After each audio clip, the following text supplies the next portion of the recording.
Bienvenue au club, bienvenue dans l'Endurance Club, le podcast que j'ai le plaisir d'animer chaque semaine en compagnie de notre rédacteur qui est multidiscipline, multicatégorie, mais surtout dans l'endurance évidemment, Geoffroy Barre. Salut Geoffroy. Salut Anthony, bonjour à toutes, bonjour à tous. Ouais, multidiscipline historique, mais ça reste l'endurance, quoi, c'est ça. Je vais pas aller sur d'autres terrains quand même.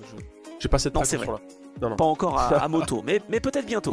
Ouais, au camion, aux motos, peut-être le sidecar aussi. Je réfléchis. Ah, ça me ferait plaisir, effectivement, là qu'on fasse un petit baptême de sidecar. On n'en est pas là pour l'instant, on en est au 74e numéro de notre podcast. On traverse l'Atlantique et on va prendre la direction du Texas, à Austin, sur le circuit des Amériques, pour présenter une nouvelle épreuve du championnat du monde d'endurance de la FIA. C'est la 6e épreuve de la saison et a priori il va faire chaud. Les pilotes commencent déjà à s'y préparer. Il y a eu quelques petits stages pendant l'été pour se préparer à ces chaleurs et à cette humidité. En tout cas, comme vous le savez dans l'Endurance Club, on va essayer de vous donner des chiffres, des petites infos, des statistiques qui vont vous permettre de mieux connaître le monde de l'endurance qui nous fait vibrer et aussi le monde de l'endurance classique parce qu'il y a une épreuve ce week-end où on va te retrouver au Castellet, les 10 000 tours justement, Geoffroy. Donc ça va être assez intéressant. Un petit sommaire rapide, bien sûr.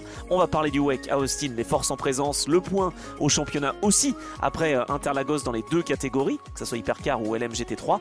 Des petites news avec des infos qu'on a apprises cette semaine et puis des pilotes qui se font remplacer dans cette 13e saison de l'histoire du WEC. Finalement, Austin, la 6e manche de la saison, on arrive bientôt, tout doucement mais sûrement en fin d'année. Est-ce que cette saison 2025, c'est plutôt un bon bilan pour toi que tu peux tirer après les 5 premiers rendez-vous, ou est-ce que tu en attendais un petit peu plus finalement et que tu te dis que la domination de Ferrari a assez duré? Oula. Ouais, là, c'est duré, mais bon... À chaque fois, c'est un peu ce débat, il est un peu éternel et c'est marrant parce qu'on l'a souvent en commentaire quand vous participez. On sent que vous avez aussi des avis tranchés, pas forcément les mêmes que nous, et c'est intéressant. Bah, moi, je trouve que oui, la domination Ferrari, elle a assez duré, mais encore une fois, c'est ma position, elle est contestable, mais il semble quand même que même si la BOP est critiquable, même si, il semble quand même qu'ils aient la meilleure bagnole du moment. Donc C'est vrai. finalement, c'est assez logique d'avoir Ferrari autant marché sur la compétition. C'était pas le cas, on le rappelle, il y a 2 saisons où c'était Toyota qui marchait sur tout sauf Le Mans. C'était pas le cas l'année dernière où c'est Porsche qui était le plus régulier et qui a décroché notamment un titre pilote. Toyota avait le titre constructeur. Là, il se trouve que cette année, c'est l'éclosion encore plus de la 499P qui a évolué parce qu'ils sont pas contentés de faire une belle voiture. Et une bonne voiture, ils l'ont aussi fait évoluer. Là, je pense qu'on est à son apogée. Et oui, normalement, le règlement est fait... Il n'est pas fait pour pénaliser ceux qui gagnent. Donc en fait, il pourrait encore y avoir des Ferrari devant à Austin, à Fuji, à Bahreïn et peut-être même aussi en 2026. Mais par contre, je pense que ces résultats font que la concurrence, elle, s'aiguise ou se démoralise. On va en parler, mais BMW, ils vont faire des modifs sur la voiture. Peugeot, c'est quoi? C'est pas officiel qu'ils bossent sur une nouvelle voiture, mais bon, en théorie, c'est ça. Oh, oui. Porsche, est-ce qu'ils vont réduire la voilure et puis abandonner? Enfin, en tout cas, le fait que Ferrari domine comme ça, je pense que ça fait bouger des lignes. Et rappelons-nous quand même, parce qu'on est dans une situation inédite pour cette course d'Austin. C'est la première fois qu'on se pointe sur une manche de WEC et que le dernier vainqueur en date, c'est Cadillac. Donc, il n'y a pas eu une domination à 100% quand même. Il y a quand même eu Cadillac qui a gagné. Eh ben, j'allais justement en parler parce qu'on arrive aux États-Unis, on sera sur les terres de Cadillac, on sait que cette équipe Jota, elle reste sur un doublé. Moi, je me dis qu'au classement des constructeurs, c'est pas encore fini, hein. Il y a certes 55 points d'écart entre Ferrari et Ouais. Cadillac, mais je vois bien une lutte jusqu'au bout. Tu vois, un petit peu à l'instar, comme tu l'as rappelé, entre Toyota et Porsche l'année dernière, je vois bien Cadillac se mêler à la bataille face à Ferrari. Et je dois dire que ça me ferait plutôt plaisir. Alors, je sais que l'année dernière, on avait plus de variété de vainqueurs. On a eu 6 vainqueurs différents en 8 courses. Là, on a deux marques différentes pour l'instant 5 épreuves. Mais vraiment, je suis impatient, tu vois, de cette épreuve d'Austin, où on va retrouver donc les Cadillac, on va retrouver bien sûr les Ferrari, et puis on va retrouver Toyota qui va essayer, pourquoi pas, de s'imposer pour la première fois, parce que oui, depuis 2013, on vient à Austin, pas forcément toujours en continu, parce qu'on n'est pas venu en 2018-2019, et il y a eu une petite pause aussi en 2021, 22 et 23, mais Toyota n'a jamais gagné ici, c'est quand même assez incroyable, non? Ah ouais, c'est vrai, j'avais même pas fait fait le Bah lien. ouais, C'est quoi? Audi a C'est gagné 2 toujours... fois, Ouais, Audi et et Porsche, Porsche ouais, 3 c'est ça. fois. Ouais. Ouais, c'était un circuit. J'aimais bien le final en nocturne, effectivement. J'ai toujours trouvé que c'était une course sympa. T'avais une anecdote, je crois, avec Benoît Trélier, t'avais raconté une anecdote sympa sur Austin où il s'était pris la tête avec Lina Gade, je sais pas si tu t'en souviens, mais je crois me souvenir de Si, il ça. me semble que c'était sur un temps de roulage, je Ouais, crois, c'est ça. aux essais libres, parce que ouais, c'est bon, t'auras le temps, t'auras le temps. Et puis en fait, il sort des stands et puis il fait un tour. Et là, il s'énerve. Il dit, mais voilà, je t'avais dit, j'ai pas eu le temps de rouler. Je le savais, on aurait dû rouler avant. Bon, ça l'a pas empêché de s'imposer en 2014 avec Marcel Fessler et avec André Lauterer. Ouais, très bon épisode parce que c'est rare des pilotes qui avouent comme ça, qui racontent. Parce que là, en fait, en gros, il raconte que sa relation avec Lina Gade et que ça se passait super bien. C'était l'ingénieur de la voiture avec laquelle ils ont gagné Le Mans plusieurs fois. Et bref, il raconte des trucs un peu. Je pense qu'il a jamais raconté ailleurs, ce qu'il n'a jamais dit. Et du coup, c'est intéressant parce que, en gros, il raconte qu'il a un peu pété un câble et qu'il s'est énervé contre elle et que voilà, après qu'il a été trop loin, qu'il s'est excusé. Enfin, je trouve ça rare et ça m'étonne pas de Ouais, c'est notre vrai. lui d'avoir cette intelligence, ce recul des choses, tu vois, de te raconter des anecdotes assez savoureuses quand même. Et enfin, bref, c'était un très bon épisode. Eh ben Mais merci. oui, Tu, c'est tu, vrai tu donnes que envie aux gens d'écouter aussi ah bah Trajectoire. Tant mieux, tant mieux. Un évidemment. prochain épisode arrive. Mais tu vois, ce qui est marrant, c'est que il y a un lien, en tout cas de 2013 à 2017, il y a un lien entre le vainqueur à Austin et le vainqueur aux 24 heures du Mans. 13-14, c'est Audi qui gagne. 15-16-17, c'est Porsche qui gagne à Austin. Après, ça s'est pas répété en 2020 parce que c'est Rébellion qui gagne. Je crois pas qu'ils aient gagné Le Mans. Non, Ils ont le meilleur tour mais en course, mais ils ont pas gagné Le Mans. attends, AF Corset gagne l'année dernière, Ah oui, victoire d'une voiture voilà. privée qui suivait donc la Porsche. Tiens, c'est pas bête, hein, effectivement, il y a un petit lien, t'as raison. Peut-être, sauf 2020, mais bon, l'année 2020 était tellement particulière qu'on peut la sortir du lot. Mais du coup, bon voilà, si on suit un peu la logique, si on suit les cartes, l'historique, on peut miser peut-être sur Ferrari. Ça serait pas surprenant parce que il y a eu ce truc, il y a eu cette manche étonnante de Sao Paulo avec la pole d'Alex Lynn, qui était encore dans sa dynamique des 24 heures du Mans, avec la course maîtrisée, le doublé, etc. Enfin, j'ai peur que ça reste un moment unique dans la saison et que Ferrari revienne au charbon devant. Ah, moi j'y crois quand même à Cadillac, tu vois. Je crois à Cadillac ce week-end. Je me dis qu'aussi Toyota, dans le passé à Austin, certes ils n'ont pas gagné, mais ils ont toujours été aux avant-postes. Je Ok. sais pas pourquoi, j'ai envie d'y croire. Le surplus aussi de motivation parce que c'est leur course à domicile, un peu, Cadillac. Ouais, Enfin, c'est une équipe potentiellement. Et anglaise, hein, puis, je veux dire, mais c'est quand même un constructeur américain, donc. ouais, puis ils ont des choses à montrer, tu vois. Cadillac arrive en Formule 1, Cadillac en endurance, ça serait pas mal qu'ils continuent de bien performer.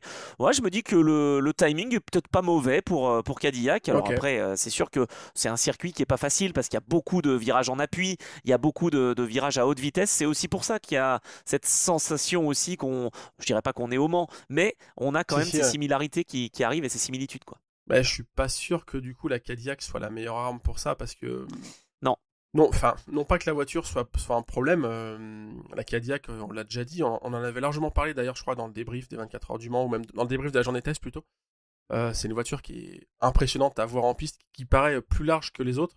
Enfin, moi, la Cadillac, à chaque fois que j'ai pu la voir, genre Indianapolis, Arnage, etc., t'as l'impression qu'elle fait 3 mètres de large, qu'elle arrache tout sur le sol. Non, mais vraiment, c'est vrai, elle est impressionnante. Mais du coup, je pense qu'il y aura. Enfin, le châssis d'Alara est juste dingue. Mais je pense qu'il y aura peut-être un petit manque d'aisance là-bas. Enfin, c'est mon point de vue, hein. Là où, effectivement, la Porsche, j'ai l'impression que cette année, ça veut pas. Euh, donc peut-être, je sais pas, ouais, Toyota qui. Je sais pas. Compliqué. Ouais. Ah, c'est pas facile à dire. En tout cas, Toyota aura un nouveau trio parce que oui, notre cycliste préféré, Mike Conway, est encore blessé. Non, mais c'est incroyable, ça. Remplacé par José Maria Lopez, qui d'ailleurs avait réussi à entrer dans l'histoire, hein, au Brésil, mine de rien, parce que il est devenu un nouvel Argentin, j'allais dire, a gagné dans deux classes différentes en WEC. Après Luis Pérez qu'on pense, mais lui a gagné en Hypercar et en LMGT3, Pechito. Et donc, Luis il va Pérez remplacer compense. Mike Conway. Attends, De attends. quoi? Non, on peut s'arrêter 30 secondes sur cette stat quand même. Luis Pérez Compense avait cette stat de vainqueur dans deux catégories avant José Maria Lopez. Exactement, mais Ah, pas en incroyable. hypercar, Ah, je en te P2, ouais. confirme, en P2. LMP2 Ouais. et en GTE AM. Ah, c'est beau. Ah, c'est beau. C'est beau, C'est hein? pas mal de passer après, tu sais. Ben en C'est fait, marrant, quoi. c'est quand même la signature argentine, tu vois, il y a les victoires dans différentes catégories, il y a les tonneaux, il y a tout ce qu'il faut, quoi, tu vois, il y a vraiment... Il y a un décorum complet, quoi. Ouais, c'est ça. voilà, c'est ça. Bon, en tout cas, Pechito arrive. C'est plutôt Mike Conway qui en fait des tonneaux, lui, à vélo, mais c'est pas, Ah faut qu'il arrête ouais. le vélo, c'est pas possible. Ouais, parce que ça lui est déjà arrivé l'année dernière avant Le Mans, Mais oui, remplacé de la même manière par José Maria. il roulait d'ailleurs à vélo avec Pechito Lopez. Je crois pas qu'il le pousse, non? Genre. Je sais pas. Ah, regarde, C'est possible. regarde là, Mike. Ah, bah, il est tombé tout seul à Oh là caillou. là, c'est À caillou. incroyable. Ah, c'est fou. Encore une fracture à la clavicule. Oh là là. Non, parce que enfin, c'est rare quand même. Je veux dire, José Maria, il est du coup pilote de réserve. Enfin, je sais même pas s'il est officiellement pilote de réserve. Je Parce crois que, pas. Il est pilote Toyota, quoi. ouais, voilà, c'est ça. Mais je veux dire, il y a toujours, et surtout dans l'époque dans laquelle on vit, messieurs dames, il y a toujours ce côté, on prévoit les choses. Tu sais, on a un pilote au cas où machin se blesse. À une époque, ça se faisait pas. C'était, tiens, bah, il y a je sais pas qui est là. Tiens, vas-y, monte dans la voiture. Là, maintenant, tout est organisé. Mais c'est quand même rare que le suppléant prenne la place du titulaire. Enfin, ça arrive rarement, les accidents. Non, mais attendez, Ou deux les... fois de suite pour Et la là, même ouais, c'est chose. Je fou. veux dire, à un En moment. une année, quoi. C'est dingue. Bon, Sébastien Loeb s'est blessé à vélo, ça arrive. Juan Pablo Montoya s'est blessé à vélo motorisé qui s'appellerait une motocross. Mais enfin bon, bref, en tout cas, ça arrive. Mais il y a, Là, y a franchement, pas deux ça fois de aussi, suite. Sébastien Loeb. C'était pas une histoire comme ça où genre. Bien sûr. Si, c'est une légende. Mais c'est ça, où il s'était blessé en vélo alors qu'en fait, il était en motocross en forêt, quoi. Bah, je crois que c'était un peu ça. Ouais, il y a peut-être ça. Mais C'est ça. Ok. on n'a jamais eu le fin mot de l'histoire. Oui, voilà. Mais en tout C'est cas, pas un bon, vélo. Mike Conway, dommage. C'est pas un vélo, Bon, Sébastien, ça. Non. non, c'est voilà, c'est différent. Bon, Mike Non. Conway, lui, je crois que c'est vraiment un vélo, mais Ouais, je ouais. crois qu'il est juste pas concentré quand il fait du vélo. Faut qu'il arrête. Ou alors, je sais pas, qu'il fasse du home trainer. Je sais rien. Ouais, on peut, sur ce travail. Mais ouais, Voilà, étonnant. Mais en écoutant Endurance Club. en tout cas, c'est vrai que ça relancerait bien quand même la saison de Toyota parce que si tu regardes le classement en constructeur hypercar, donc comme tu l'as dit, Cadillac qui gagne à Sao Paulo. Je rappelle aussi que c'est Porsche qui gagne les 24 heures du Mans cette année. Tu me Ah suis? bon? Bah si. Ah oui, Ah oui. oui, d'accord. Eh Au oui. classement des constructeurs, Ah oui, effectivement. en classement des constructeurs et pas au classement. Enfin, vu que c'est l'équipe privée. Et donc 20e victoire alors? Ah bah non, mince. Ouais, bon, bah non. Ouais, à une époque, tu sais, ils n'hésitaient pas à faire ça. Hein. Là, ils auraient demandé les points de la victoire pour être champion, alors que c'est Rondo qui. Enfin bref. Euh, Non, mais ce que je voulais dire, du coup, Référence c'est à que. un épisode avec Henri Oh, ouais, Pescarolo, ça. ouais, ouais. Non, ce que je veux dire, c'est que la saison de Toyota, elle, pour le coup, il y a besoin d'un. On est au fond de la piscine et il faut remonter parce qu'ils ont commencé en enchaînant les 4e places. Et là, Sao Oui. Paulo, ils étaient. On en a parlé. On À comprenait 3 pas qu'ils tours! prennent le bouillon. Oui, non, mais c'était ça, on a rigolé, mais on comprenait pas qu'ils prennent autant le bouillon. Après Le Mans qui a été contrasté, mais il y en a quand même une qui finit pas trop mal. Et là, ils étaient 12 et 13. Donc, c'est pour vous situer, c'est quand même. Donc, il faudrait que ça rebondisse, quoi. Je veux dire, Ouais, c'est un clair. classement normal pour une Aston Martin ou pour une Peugeot. Mais Attends, pour une ça veut Toyota, quand même dire, quand tu regardes, il n'y a pas eu de podium cette année pour Toyota. non, c'est C'est ça, quand même dingue exactement. de se dire ça. Qui est champion des constructeurs en titre, quoi. Tu vois. Là, on se l'explique difficilement quand même. Et donc, c'est pour ça que je me dis qu'à Kota, ça peut peut-être rebondir pour Toyota. Il faudra quand même qu'on s'assure bien que l'équilibrage des performances ne sera pas trop défavorable. Mais normalement, c'est pas le cas. Hein. Normalement, on est censé avoir quand même des performances qui puissent permettre aux constructeurs de se battre. Donc voilà, c'est pour ça que je te dis, Toyota, je suis pas prêt à parier encore, mais je me dis que ça peut être potentiellement une opportunité pour eux à Austin face à Ferrari qui sera de toute façon dans le match, qui n'a pas de changement particulier. On garde les pilotes. On n'a pas trop entendu non plus dans ce mercato pour l'année 2026 de changement possible chez Ferrari. Ça peut Non. toujours arriver. Hein. J'ai entendu quand même dans le paddock ben voilà, parler d'un ou l'autre pilote qui puisse avoir envie d'ailleurs. C'est bizarre quand Chez on est dans Ferrari. l'équipe qui pointe, ouais, qui est de pointe, mais bon. Ça peut arriver aussi d'avoir un petit envie de changement, parce que du changement, il y en aura chez d'autres constructeurs, et on va en parler dans quelques instants, et bah, Ouais. notamment chez Cadillac, hein, parce Ils que Jenson ont. Button ben, prend sa retraite. Ouais, mais alors attends, parce que chez Ferrari, ils ont quand même confirmé déjà Giovinazzi, je crois. Oui, Foucault. c'est ça. Oui, ça c'est les pilotes Ouais, maison. ouais, voilà. Pierre Guidi, je sais pas s'il a été confirmé. Je pense que Calado aurait peut-être envie de partir. Voilà, C'est ce que j'avais on entendu. est d'accord, c'est ça. C'est Ouais. lui dont tu voulais parler. Ouais, ouais. Potentiellement. Bah, l'anglais chez les Italiens, il y en a peut-être marre un peu. Ça fait longtemps qu'il est chez Ferrari, lui. Hein. Ça fait un petit moment, et puis bah, il était pas si mal. Il a connu l'aventure LMGTE, Oui, c'est il ça. a connu Parce que moi, je l'aventure me souviens Hypercar. je me souviens de le croiser. Je pense qu'une de ses premières saisons, ça doit être 2016 en WEC avec Ferrari, parce qu'il était à l'époque avec avec notre ami qui est parti chez Porsche après, dont j'ai bouffé le nom. Qui Gian-Maria Bruni. Gian-Maria Bruni. C'est 2014, je pense, sa première saison au WEC, me semble-t-il. Ouais, il me semble. Peut-être. Mais ça date, mais bon, quoi, ça, en tout cas, ça fait plus de 10 ans, donc belle. Ça a toujours été avec fidélité Ferrari. aussi. Ouais. Non, il y a Ok. une fidélité, mais il y a peut-être aussi voilà, cette envie de changer. C'est pas encore fait, hein, évidemment, parce qu'il est dans l'équipe quand même qui gagne. Donc voilà, il y a peut-être un petit changement. Et donc je disais changement chez Cadillac, c'est sûr, chez Jota. Donc Jenson Button va quitter l'aventure. Voilà, c'était lui le maillon faible. Et bien on lui dit au revoir. Ouais. Jenson, adorable, hein, bien évidemment, mais ça va faire un petit peu de bien, je pense, à Earl Bamber et à Sébastien Bourdet. Peut-être prendre un autre pilote qui commence par un B, je ne sais pas. pour, euh, Euh, pour compléter l'équipage. Tu voudrais qui Mick Non, je sais pas. Schumacher. Bah, je me dis que Mick Schumacher, pardon, pourrait effectivement être une alternative. Après, chez Ferrari, c'est pas impossible non plus. Il a côtoyé Waouh. Ah ouais. les rouges. Ah Mais ouais. je me dis que Cadillac quand même, il y a cette envie que je pensais oublier du côté de Mick Schumacher, mais peut-être d'aller se rapprocher par des moyens détournés de la Formule 1. Pourquoi pas? Mais on parle de lui chez Cadillac en tout cas. Oui, parce que là, il roule en hypercar dans une équipe qui n'est pas en F1.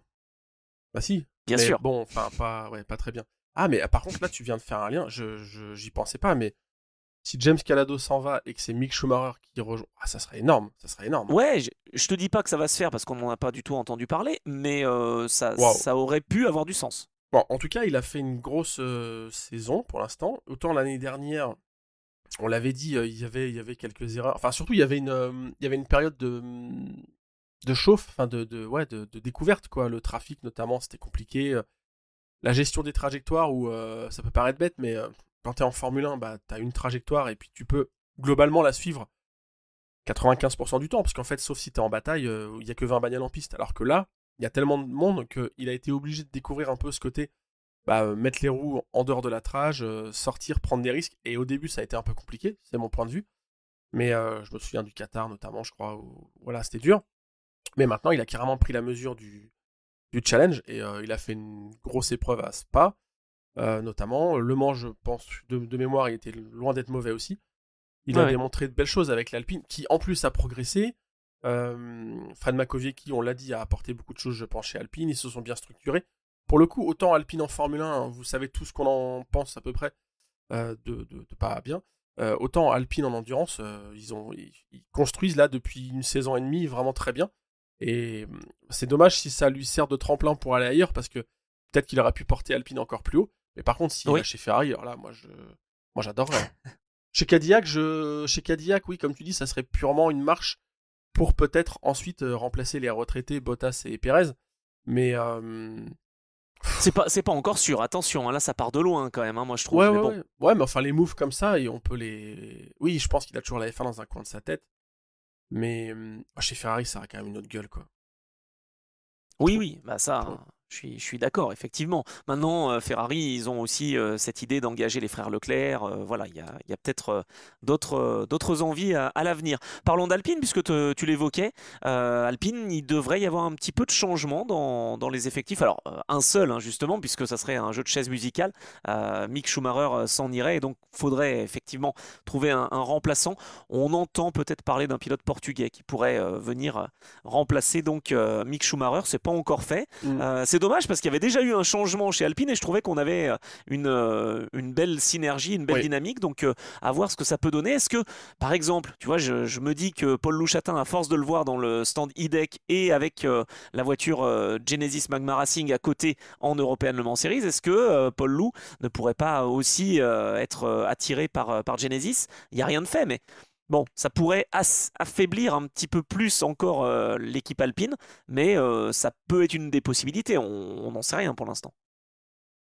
Je le vois pas. Alors pour le coup, je le vois pas aller là-bas. Mais lui qui D'accord, soit attiré, ok. pourquoi pas. Mais D'ailleurs, je sais pas si c'est lui qui a attiré. Je dis juste que le fait d'être avec IDEC depuis des années, c'est vraiment un enfant de l'équipe. IDEC étant en exploitation de Genesis, je me dis que ça pourrait ne pas être idiot. C'est surtout dans ce sens-là que je le disais. Ce qui est certain, c'est que chez Genesis, il va y avoir un vrai challenge de composition des équipages. D'ailleurs, je vous invite à aller lire un très bon article, c'est de l'autopromo. Mais Pierre-Yves Rion a écrit un article sur Endurance Mag qu'on a mis en ligne ce week-end sur, en gros, que vient chercher Genesis en endurance, parce que, en fait, on peut légitimement se poser la question. Ils arrivent après tout le monde, enfin, quand même avant Ford et avant McLaren, mais après, quand même, le gros de la mêlée. Et qu'est-ce qu'ils viennent réellement chercher? Pour l'instant, il y a un agglomérat de trucs qui est sympa, mais on a récupéré Pipo Derani, André Lotterer, on prend un châssis Oreca, on a Jackie X en grand témoin. Ouais, c'est cool, mais ils ont aucune histoire liée à l'endurance. Alors, vous me direz, il faut bien commencer un jour, hein. C'est pas parce qu'ils ont pas d'historique qu'il faut, voilà. Je vais plus loin, ils ont aucune histoire en sport mécanique, Genesis. Ouais, par contre, Hyundai en a en rallye, donc Ouais. il y a ce côté quand même, mais enfin, en gros, En rallye et en voiture de tourisme oui, aussi, bien sûr. quand même. Par opportunisme, effectivement, ils y avaient été. Mais en gros, la question qu'on peut se poser, c'est qu'est-ce qu'ils viennent chercher, au sens où est-ce qu'ils viennent profiter de cette mouvance, de cette dynamique et faire connaître la marque, je vais pas spoiler l'article entier, mais en gros, faire connaître la marque Genesis qui est jeune, hein, qui a 10 ans seulement. Ils sont là pour la faire connaître et peu importe s'ils gagnent, mais en gros, la notoriété que va apporter le WEC pour une fraction du prix de la F1, ça sera suffisant pour faire de cette marque une marque globalisée, mondialisée. Quand on verra, nous, une Genesis, par exemple, dans une concession, tiens, on sera un peu plus sensible qu'aujourd'hui. Ou alors, est-ce qu'ils viennent vraiment gagner? Mais dans ces cas, il faudra mettre les moyens, c'est ça que je veux dire. Oui, mais gagner ou pas, il y aura de toute façon de la communication. Alors évidemment que c'est mieux de gagner, mais je crois même pas que ce soit ça la priorité pour l'instant. Tu sais, je vais même te dire mieux, comme cette marque est déjà présente dans la licence Gran Turismo, au tout début, je croyais que c'était une marque inventée, moi, Genesis. Ouais, J'avais moi aussi. pas bien saisi que cette marque existait. Donc si tu veux, à l'échelle mondiale, tout le monde, tous ceux qui ont joué à cette plateforme, sur cette plateforme en tout cas, Gran Turismo, connaissent cette marque. Là, je crois que ça sera l'occasion de la rendre réelle finalement. Ouais, c'est ça. Mais est-ce qu'ils veulent aller plus loin et viser la victoire? Et dans ces cas-là, bah, notamment, ça passe par un budget pilote. André Lotterer, je pense pas qu'il soit gratuit. Pipo Derani non plus. Mais je veux dire, il va falloir trouver d'autres pilotes de haut niveau, quoi. Et tu peux pas. Enfin, j'ai rien contre Paul Louchatin, tu l'as cité, mais pourquoi pas? Mettons Paul Louchatin, mais euh, je suis. Enfin, comment dire? Si tu veux une line-up pour gagner, euh, à André Lotterer, déjà peut-être que c'est trop tard. Tu sais, c'est la critique. Il est Bah trop oui, vieux, machin, comme etc. Cadillac en Formule 1. Ouais, voilà, il est trop vieux. Moi, j'y crois pas. Et pour ceux qui ne nous écoutaient pas il y a quelques mois, André Lotterer, j'en suis ultra fan. Donc de toute façon, je ne le critiquerai jamais. Mais Et on l'a eu en interview. et on l'a eu en interview au Mans. Mais non, mais ce que je veux dire, c'est que il faut avoir des line-up qui sont à l'image des ambitions. Chez Alpine, par exemple, et je l'ai largement critiqué l'année dernière, où, ouais, voilà, je trouve que c'était pas au niveau des ambitions. Enfin, en tout cas, c'était pas des line-up capables d'aller gagner. Ça a changé cette année, notamment sur la voiture, donc pas la 35, mais la 36, où clairement, là, t'as un équipage qui, pour moi, vise la victoire. Hein. Schumacher, Makoviecki, Gounon, il y a rien à dire. Qu'est-ce qu'ils vont nous sortir chez Genesis, quoi? Ça, c'est vraiment Alors, la line-up qu'ils vont sortir va, selon moi, traduire l'ambition. Tu vois? d'après ce que j'ai compris, on est sur une saison 2026 qui sera forcément une saison de développement et d'apprentissage. Donc, c'est un peu le même choix que Cadillac en Formule 1 a fait avec de l'expérience. Ça fait pas rêver les foules d'avoir André Lotterer et Pipo Derani, je pense en tout cas, les jeunes générations. On Ouais, s'engage oui. et on se dirige, a priori, vers des duos de pilotes pour 2026, agrémentés d'un troisième qui viendrait sur les manches longues, sur Spa, etc. Mais je ne sais pas si le signal est bon Non. de Bah faire non. ça. Bah Bon, non, non, clairement pas, non. mais d'un autre côté, ça donne plus de temps de roulage aux pilotes et donc plus de développement possible pour l'équipe technique. Donc, tu vois, l'un dans l'autre, c'est peut-être pas idiot comme choix, mais moi, ça me fait pas non plus rêver effectivement de passer par des duos de pilotes. Bon, bah on verra. Mais ça va être à suivre et ça va être très intéressant, ce choix, ce qui va en ressortir. Parce que le Exactement. marché est quand même relativement. Enfin, il va y avoir. Là, on est Ça va quasiment au bouger, hein. moment où il y a plus de places disponibles que de pilotes haut niveau, entre guillemets. Alors vous allez me dire, non, mais attends, c'est pas vrai.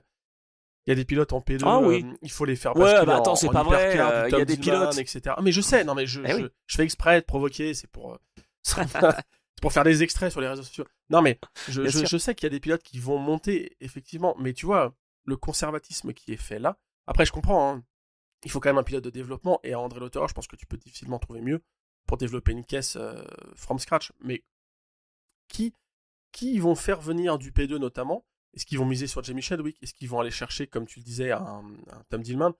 que Mathis Jobert. Mathis Jobert. Oui, je sais, bien là, c'est ça. Est-ce qu'ils vont oser? C'est un sacré step, je sais pas. Une saison en P2 et ça bascule en hypercar, ça grille un peu les étapes quand même. Hein. Ouais, c'est vrai. Pour Jamie Chadwick, c'est un peu tôt, je suis d'accord. Oui. On verra ce que ça va donner, mais c'est vrai que c'est pas si simple. On avait parlé à un moment de Mathieu Jaminet, mais je crois qu'il va rester chez Porsche quand même, Mathieu. C'est Porsche qui veut le garder en tout cas. Donc tant mieux, parce que Porsche c'est pareil, hein, on peut en parler aussi. On n'est pas sûr que ça aille au-delà de 2026, hein, cette équipe, mine de rien, en WEC, ça serait dommage, mais c'est comme ça. Parce que ça pourrait être une voiture qui ne gagne pas Le Mans, une Porsche prototype qui ne gagne pas Le Mans. Je sais pas si c'est déjà arrivé. Ah oui, ça c'est une bonne question. Je veux dire, depuis la 917, clairement, elles ont toutes... Je suis en train de dire un truc sur lequel j'ai pas les refs, mais... Non, mais si, je pense que t'as raison. En proto, en tout cas, j'entends. Toutes les pur. Porsche ont gagné. Pas sport de litres, sport 5 litres, sport machin, enfin les GTS, etc. Mais depuis qu'il y a vraiment cette approche prototype, depuis ce serait incroyable. Bah ouais, ça serait un très très mauvais signal. Mais bon, ce qui se dit en coulisses, c'est un peu ça, quoi. Hein, c'est qu'ils ont foiré la caisse, et qu'ils ont pas pris le projet par le bon bout. Donc, il y a un moment, ça gagne pas Le Mans. Mais bon. Ouais, parce que pourtant cette année ils ont été irréprochables, hein. Ils ont passé, je crois d'ailleurs que c'était le record, 42 minutes dans la voie des stands. Je crois qu'aucune équipe avait fait aussi bien dans l'histoire des 24 heures, si je ne dis pas de bêtises. 42 minutes. Si quand même, je pense qu'il y a moins de 40. Tu crois? Tu crois que c'est un record? Sur 24 heures? Je suis pas sûr. Hein. À vérifier. En tout cas, ils avaient fait une prestation parfaite, et c'est vrai qu'ils avaient été dégoûtés d'échouer à si peu. Porsche, sur l'exploitation, sur l'exécution, c'est parfait. C'est vrai que la voiture est un petit peu moins bien. Est-ce qu'ils auraient envie peut-être de remettre un petit peu de budget pour tenter des jokers, comme le fait par exemple BMW? J'avoue que je n'ai pas de visibilité là-dessus. Après, le joker, il est limité sur une LMDH, j'ai l'impression, quoi.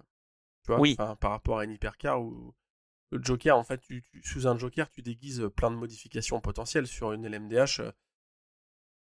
Enfin, je sais pas. Bah là, on va voir ce que ça va donner avec BMW. Enfin, je sais pas si on peut transitionner là-dessus un peu. Je veux juste conclure sur Porsche. Non, mais t'inquiète, et après on parle de BMW, effectivement, mais Porsche qui aura des trios ce week-end parce qu'il va faire chaud au Texas, et donc pour pallier à cette difficulté supplémentaire, eh bien, Mathieu Jaminet et Matt Campbell vont revenir, comme au Qatar, comme à Imola, comme aux 24 heures, et comme ce sera le cas aussi, on l'imagine, et je crois que ça a même été annoncé à Bahreïn. Eh bien, dans la 5, on aura bien Mathieu Jaminet, Julien Dlouher et Michael Christensen, et puis dans la 6, Matt Campbell avec Kevin Estre et Lorenz Vanthoor. Donc voilà, ça fait un retour aux sources, j'allais dire, avec des trios chez Porsche. Donc à voir ce que ça va donner, effectivement. Et qu'est-ce que ça va donner pour BMW, qui a envie de revanche aussi, hein, finalement, pour cette BMW M hybride V8, qui verra donc un joker utilisé pour l'année 2026, puisque bien, on n'aura plus cette grosse calandre imposante, j'allais dire, mais on aura peut-être un avant de voiture un tout petit peu plus discret chez BMW. Ouais. Qu'est-ce qu'on peut en attendre de BMW à Austin? C'est pas si violent le changement. Je trouve qu'il y a pas mal de gens qui se sont emportés du genre à les défigurer, machin. Ça va aller. Non, mais franchement, aller juste dans une livrée camo où on voit pas trop les changements aéros. En fait, ils ont fait ça parce que pour faire évoluer l'aéro et pour faire évoluer aussi le refroidissement. Je pense que les gros naseaux comme ça, peut-être que c'était trop efficace, enfin trop ralentisseur. Pourtant, t'en as. Ah oui, c'est ralentisseur, parce que sinon j'allais dire t'en as du refroidissement. Ah oui, mais peut-être trop justement. Enfin, en fait, vraiment l'air, il faut. Le but, c'est d'avoir de l'air pour refroidir, mais il faut le chasser aussi. Et pour ça, il faut un minimum de. On va pas se lancer dans des cours d'aéro, mais en fait, il faut quand même un minimum de pression, et donc ça veut dire qu'il faut des conduites qui sont étroites, ou enfin en tout cas des voies qui permettent d'évacuer l'air. En avoir plein, c'est bien, mais surtout savoir l'évacuer, c'est bien aussi. Donc là, ce qui me fait un peu rire, c'est que cette modif, elle arrive alors que la voiture roule depuis 2023. Ouais. Donc elle va avoir fait 3 saisons complètes, et elle arrive après que WRT ait un peu mis le nez dedans. Donc je pense qu'il y a eu un petit un petit retour d'expérience de WRT en disant bon, alors on commence par quoi? Dites-nous, déjà les naseaux là.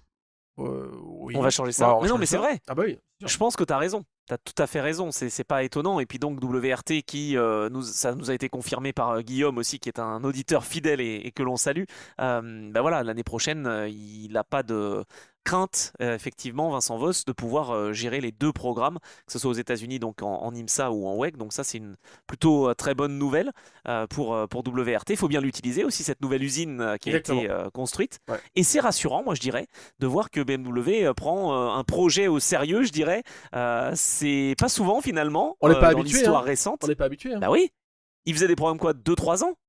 Et là on sent que le projet Hypercar est plutôt parti sur le long terme. Moi, j'avais peur que ça fasse un peu comme la BMW GTP, je sais pas si tu l'as celle-ci. C'est ça. Ouais, si, bien sûr. Tu vois, qui roulait en IMSA dans les années 80 là.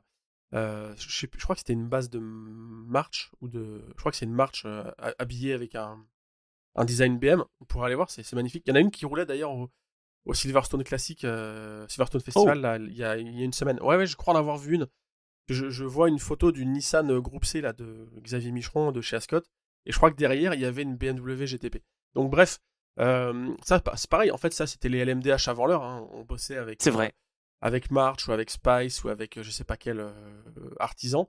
Et puis on changeait le nez. Alors où on était Pontiac, on mettait un nez de Fiero. Où on était BMW, on mettait un truc un peu stylisé. Ouais. Et Alors généralement les nez c'était quand même des pelles à tarte, hein, ah ouais, globalement, et on mettait le logo quoi. ouais c'est ça. Oui, oui, il fait pas une différence. T'enlèves le logo, bon c'est quasiment les mêmes. Mais en tout cas Ouais. c'est marrant parce que cette époque-là, il y avait des ambitions pareilles, projet aux États-Unis, financé par BMW, etc. Avec les couleurs de BMW Motorsport. Enfin, une caisse que j'adore personnellement. Et voilà, ça a pas duré très longtemps. À partir du moment où ça marchait pas trop, bon, ils ont dégagé. La M8 aux 24 heures du Mans, bah, il a fallu venir sur quelques éditions seulement pour l'avoir. Avant le programme M3 2010-2011, c'est pareil, c'était très court, très beau. Une voiture avec une livrée hardcar, Jeff Koons, tout ça, superbe, très beau programme, mais ça a dégagé dès que ça marchait pas. Donc là, c'est bien. Il s'installe dans la durée. Moi, j'aime bien. J'adore avoir BMW comme marque présente. Ouais, je suis d'accord. J'étais fan de l'époque BMW Williams en Formule 1. Ah oui. C'est une marque que j'aime beaucoup et qui, je trouve, enfin ouais, en termes de sportivité, il y a un vrai lien avec les modèles de route, etc. Ils mettent en avant la motorisation à chaque fois, que ça soit V12 LMR ou là MV8 hybride. Il y a ce côté très technique, tu vois. C'est un engagement très mécanique, quoi, et j'aime bien ça.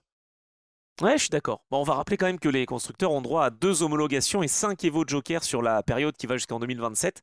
Donc, voilà, BMW continue. C'est la deuxième Evo parce qu'ils avaient déjà procédé à un changement. Et ce changement, bah, c'est assez intéressant de le dire. C'est pas une évolution sur la voiture à proprement dit. C'est plutôt un changement de fournisseur. Tu sais, quand ils avaient des problèmes de frein, Mmh. et ben, ils avaient décidé de changer de fournisseur. Et donc, je crois qu'ils avaient opté pour Brembo, me Oui, semble-t-il. ouais. Et donc, voilà, Ils ils étaient ont pas réglé un petit peu ils étaient pas chez leur problème. Brembo au début, là, c'est ça? Non, il devait être chez. C'est les Français, Carbone Industries, non? Je crois que c'était ça, Ok, il me semble. ok. Ils sont passés chez Brembo. Donc en tout cas, BMW continue de travailler. Donc on va voir si ça peut porter ses fruits.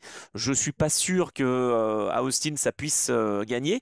Pourquoi pas un podium? Parce qu'il tourne autour, hein. On sait qu'Alpine est pas loin de ce podium. On sait que BMW aussi. Bon, là, je pense quand même que Toyota va avoir à cœur de monter sur le podium à Austin parce que bah, Toyota aux États-Unis, c'est quand même une marque forte. Donc il y aurait effectivement tout intérêt.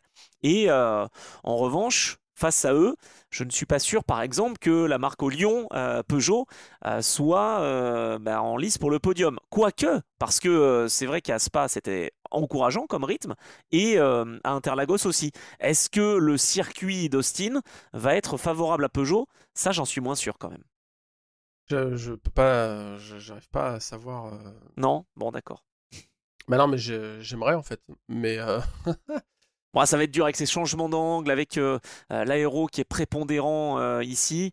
ah, mais Je crains un petit peu pour Peugeot, quoi. comme tu l'as dit tout à l'heure, il y a quand même un vrai lien entre Austin et Le Mans. Enfin, il y a un lien en termes de résultats, on en a parlé.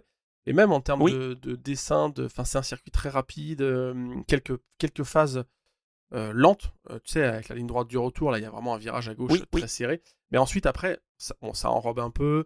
Mais la partie finale, c'est vraiment très intéressant. C'est des virages en appui assez rapides. Ça peut faire penser un peu à l'enchaînement des virages Porsche ou des choses comme ça. Donc, en vrai, c'est potentiellement des sections dans lesquelles la 9X8 est bien. Donc, je sais pas. On sait jamais où la À voir. positionner celle-ci. Hein. Non, c'est vrai. L'année dernière, ils avaient manqué de réussite, surtout au niveau de la fiabilité, avec une voiture qui avait dû abandonner assez tôt. Et puis la deuxième était sortie des points. Donc pas trop de données importantes ou intéressantes pour Peugeot. En tout cas, ce qu'on peut dire, c'est qu'il y a du mouvement. On a parlé des pilotes tout à l'heure chez Cadillac, chez Ferrari, chez Porsche ou chez Genesis. Et ben là, chez Peugeot, Nick Cassidy donc, arrive officiellement dans le giron, on va dire Stellantis. Parce que je crois qu'il va être aussi en formule électrique, hein, continuer d'être engagé et faire le double programme. Donc il arrive chez Peugeot, il sera au Texas parce que le lendemain ou le surlendemain, il va faire une séance d'essai justement organisée par Peugeot. Donc ça peut être un bon élément aussi. Puis du 109, c'est plutôt intéressant parce que j'ai aussi tendance à me dire que bah, voilà, il y a certains pilotes qui sont là depuis le début du programme et qui peut-être auraient envie de changer d'air. Pourquoi pas? Et donc Nick Cassidy et un Théo Pourchaire l'année prochaine qui n'a qu'une envie, c'est de montrer évidemment qu'il est au niveau. Eh bien, ça pourrait être intéressant aussi, je pense, pour Peugeot, non? Tu vois qui quitter le navire du coup? Est-ce que un Loïc Duval par lassitude un peu Je sais pas si c'est la lassitude, mais ça serait peut-être aussi une envie de se concentrer, pourquoi pas, sur son rôle avec Mercedes Ouais. pour dénicher les jeunes talents, éventuellement. Loïc Duval, je pense qu'il apprécie toujours piloter, hein, mais bon, il y a peut-être ce moyen aussi de raccrocher, pourquoi pas. Et puis, je vois bien Stoffel Van Dorn essayer d'aller Ouais, tenter sa chance ailleurs. ouais. Parce que Parce qu'il est encore jeune, parce qu'il y a peut-être moyen de séduire quand même d'autres constructeurs. Tu sais, pourquoi pas chez Genesis, hein, il est belge, ouais. Jackie X est là, André Lotterer, bah, on connaît évidemment son affection pour la Belgique, donc je me dis que c'est peut-être pas impossible. J'ai pas entendu de rumeur, c'est moi qui en parle, Non mais mais je me dis que c'est peut-être jouable. écoute, tu connais mon attirance pour les signes un peu, tu sais, j'essaie de lire un peu entre les lignes. Le communiqué de Ouais. presse officiel de Peugeot pour ce week-end, où effectivement ils annoncent Nick Cassidy qui va faire la séance, etc. etc. Il y a 2 pilotes qui ont des citations à la fin du communiqué de presse, c'est Stoffel Van Dorn et Jean-Éric Vergne. Et je sais pas pourquoi, mais je sens ce côté un peu genre, bon allez, on les fait parler un peu, parce que de toute façon, eux ils seront plus là Ah, l'année prochaine. Je vois bien, en fait Stoffel Van Dorn, bonne idée. Je pense que c'est un gars qui a ce côté... tu sais, hein, ça me fait penser à des pilotes qui, pas mercenaires, mais voilà, qui a envie d'aller chercher, comme tu dis, une nouvelle quête, un ouais, nouveau ouais. truc. Et je pense qu'il hésite Bah, il pas a à envie de aller, gagner. ouais, il hésite pas à aller se présenter en disant voilà qui je suis, voilà ce que je peux faire. Est-ce qu'il y a une place pour moi, quoi. Enfin, je pense qu'il est pas timide sur ce côté-là.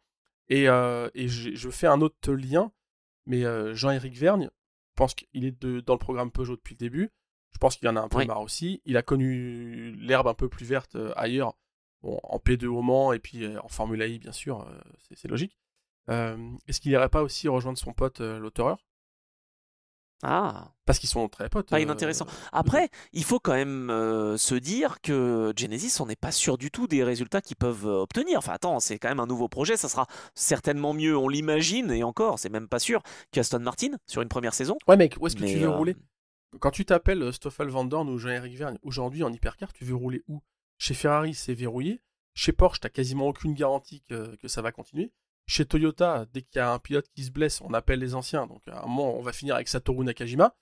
Euh, Chez BM, c'est non, il pareil. est Honda, lui. Ouais, pardon. Satoru Nakajima, je crois C'est qu'il est vrai. Honda, non? Bah, il a quand même fait le Mans sur la première participation du Mans avec Toyota. Ah Mais ouais, bon, d'accord. ouais, ouais. Oui, non, t'as raison, La c'est vrai, j'ai cru 85, qu'il était Honda, mais ouais, non. la 85, Il était de Toyota. Mais voilà. Son fils est Toyota, en tout cas. Chez BM, c'est verrouillé de ouf.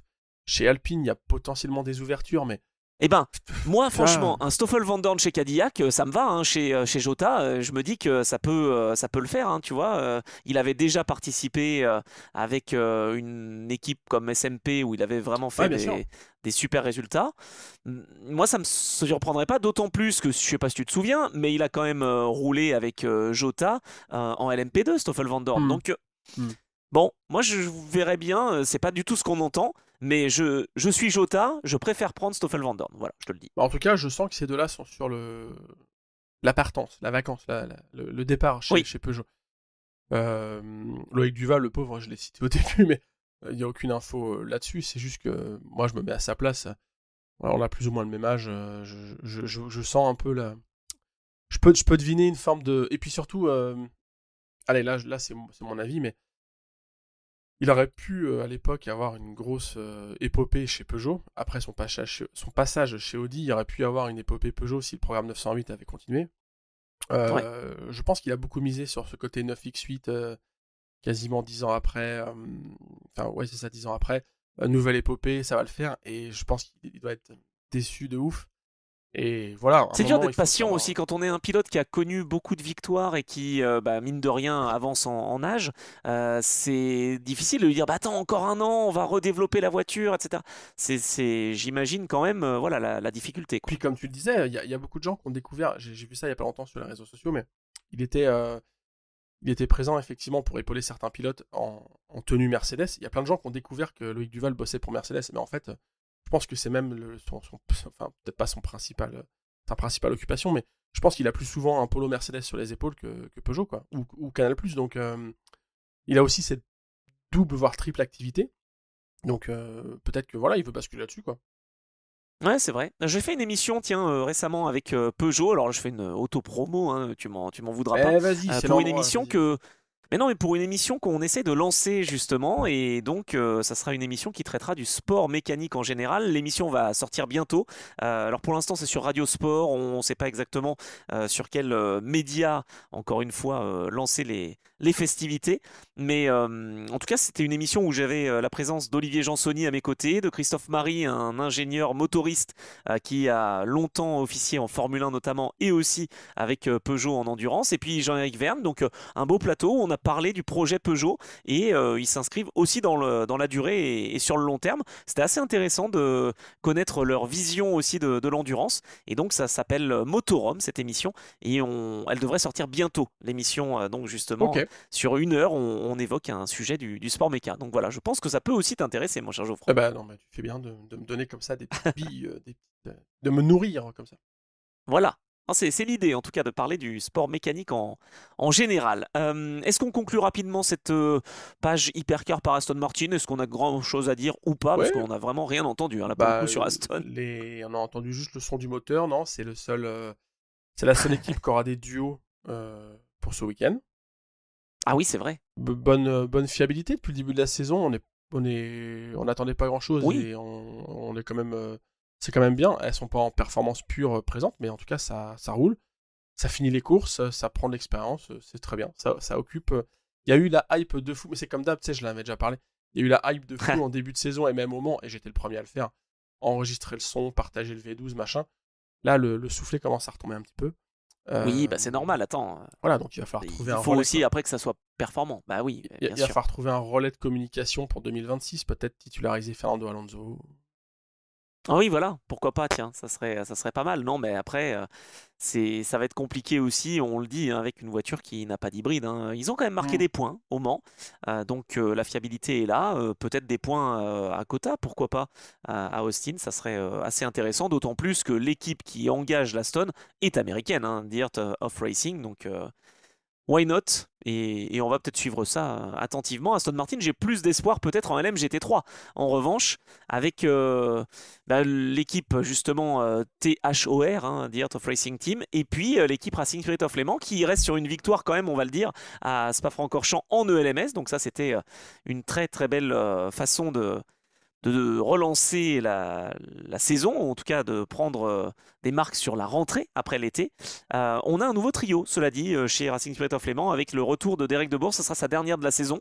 Je ne sais pas ce que ça peut donner. Il est à domicile, peut-être avec Valentin Asclot, justement, et avec Doudou Barrichello qui reste sur un podium.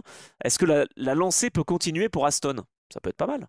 Ça peut être pas mal. Après, il y a toujours une concurrence de dingue dans cette catégorie. Oui. Beaucoup plus qu'en hypercar. Là, pour le coup, c'est vraiment compliqué de savoir qui va émerger. Sur qui je mise, je sais pas.